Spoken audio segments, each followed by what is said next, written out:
पिठा कुमकुम श्रृंगार चढ़ा हाथ लगा दो थाली में ही रख दो एक बार थाली में रख दो थाली में रख दो एक थाली में रख दो सांगाय श्रृंगाराय नमः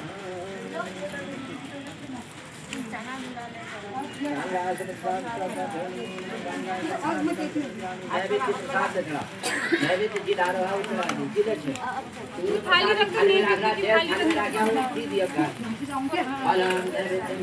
प्रसाद ही लाए तो है जो नहीं लाया हुआ हाथ लगा दिया। यहाँ आया हुआ है प्रसाद, सब आया है प्रसाद। इस सभी की तरफ से एक ने प्रसाद बनाया तो सभी की तरफ से आप लोग सामूहिक पूजा कर रहे हैं। सांगाय सविवाराय भगवान देव प्रसाद इंद्रा देवता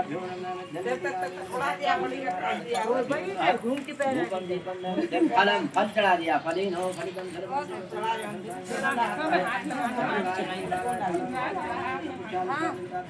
सब सावित्री जाप कर जाकर हम सावित्री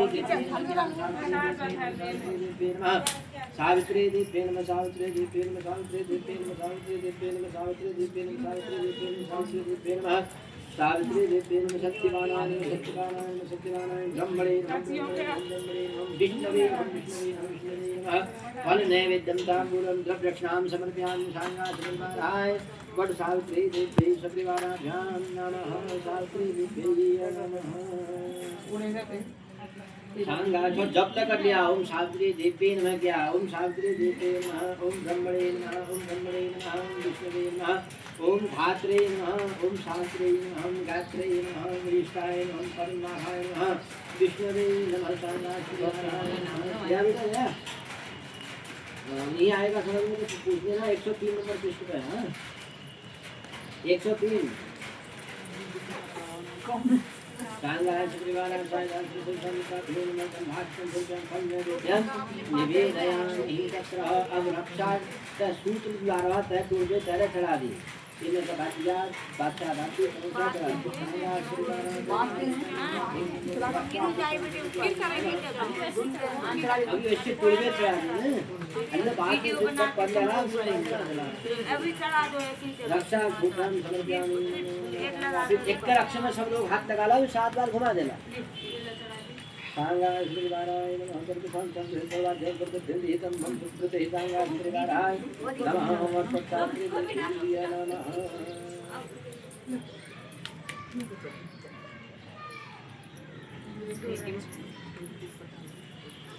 तो आपने अपने जोड़ हाथ में लिया एक संक्षिप्त कथा आपको सुना देता प्राचीन काल में महाराजा निवास करते थे उनके बहुत जीतने पर भी संतान नहीं हुई। उन्होंने भगवान महादेव की प्रार्थना उनकी तपस्या की जिस तपस्या के फलस्वरूप जो है नारद जी की आशीर्वाद थी उनके घर में कन्या ने जन्म लिया। कन्या अपने पिता के घर में नित्य वृद्धि को प्राप्त हो रही। बहुत समय उसके पश्चात बहुत बड़ा महोत्सव उस राज्य में हुआ तो राजा ने अपने पुरोहित को कहा कि महाराज इसके भाग्य का मुझे पूरा वर्णन बताएं। तो जब सावित्री के भाग्य का वर्णन बताया गया तो पुरोहित ने कहा महाराज इसकी आयु तो सब ठीक है परंतु इसका होने वाले जो पति है उसकी आयु बहुत कम है। इसका विवाह होते ही 1 वर्ष के भीतर उसकी मृत्यु हो जाएगी। ऐसा सुनकर के राजा बड़ा दुखी हुआ क्योंकि अब वह विवाह की नहीं सोच पा रहा था। बहुत समय बीत गया तो राजा ने अपने पुत्र से कहा बेटा मैं तेरे लिए पति जो है तलाश नहीं कर पा रहा हूँ तो स्वयं ही आप अपने लिए पति की प्राप्ति करें। वह बहुत जगह घूमी तो एक जुमतसेन नाम के राजा थे। उनके पुत्र के साथ उस सावित्री ने कहा कि मैं इन्हीं के साथ अपना विवाह संपन्न करूँगी। फिर पुरोहितों ने जब उसकी जन्म कुंडली का अवलोकन किया तो उसमें वही योग पाया गया। तो राजा ने कहा कि विवाह तो कर लो परंतु मैं आपको दीर्घायु होने का आशीर्वाद कैसे प्राप्त करूँगा। तो बड़ा दुख हुआ। तो सत्यवान और सावित्री का विवाह होने के पश्चात जब सावित्री अपने घर में सत्यवान के साथ रह रही थी तो उसे पता था कि 1 वर्ष के भीतर उसकी मृत्यु होनी है। तो वो दिन रात उनकी सेवा कर रही थी, भगवान से प्रार्थना कर रही थी। जब अंतिम दिन आया, अंतिम दिन जब पता चला कि आज अंतिम दिन है वर्ष का, तो 24 घंटे उसके साथ वह रही। अब वह जंगल की ओर लकड़ी काटने जब जा रहा होता है तो उसी के साथ वह चल देती है, पता नहीं कब क्या होता है। तो लकड़ी काटते समय वह उसके सिर में वेदना होती है और वह उतर करके सावित्री से कहता है कि मुझे जो है अपनी गोद में कुछ देर आराम करने को दे दो, मैं थोड़ी देर आराम करना चाहता हूँ। तो सावित्री समझ गई। जैसे ही सावित्री ने उसके सिर को गोद में रखा तो उसी समय जो है पिंगल वर्ण बड़ी बड़ी मूछों को धारण करने वाले यमराज वहाँ पर आए। तो उनसे पूछा सावित्री ने कि आप कौन हैं? उन्होंने कहा मैं यमराज हूँ और तेरे पति के प्राणों को ले जाने के लिए आया हूँ। उसने कहा महाराज ऐसा मत करें। बहुत विलाप किया उसने, लेकिन यमराज नहीं माने। तो जब यमराज के प्राणों को ले जा रहे थे, अंगुष्ठमात्र प्राणों को, तो उसी समय सावित्री जी अपने तप के बल के द्वारा जो है उसी के साथ चलने लगी।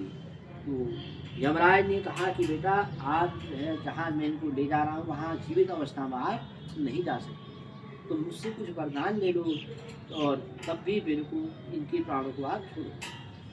तो यमराज ने शीघ्रता में जो है उसे पुत्रवान होने का वरदान दे दिया। पुत्रवान होने का वरदान दे दिया तो वो आगे को जाते रहे। सावित्री पुनः उनके पीछे चली, परंतु तो यमराज ने कहा कि अब तुमको मैंने वरदान दे दिया तो आप पीछे क्यों आ रही हैं? उन्होंने कहा आपने पुत्रवान होने का आशीर्वाद मुझे दिया है, कहा है कि आपके 100 पुत्र हो जाएं, और अब आप मेरे पति के प्राणों को ले जा रहे हैं। जिनके प्रकार से मेरे 100 पुत्र प्राप्त होंगे उन्हीं के प्राणों को आप ले जा रहे हैं, तो मुझे पुत्र कहाँ से मिलेंगे?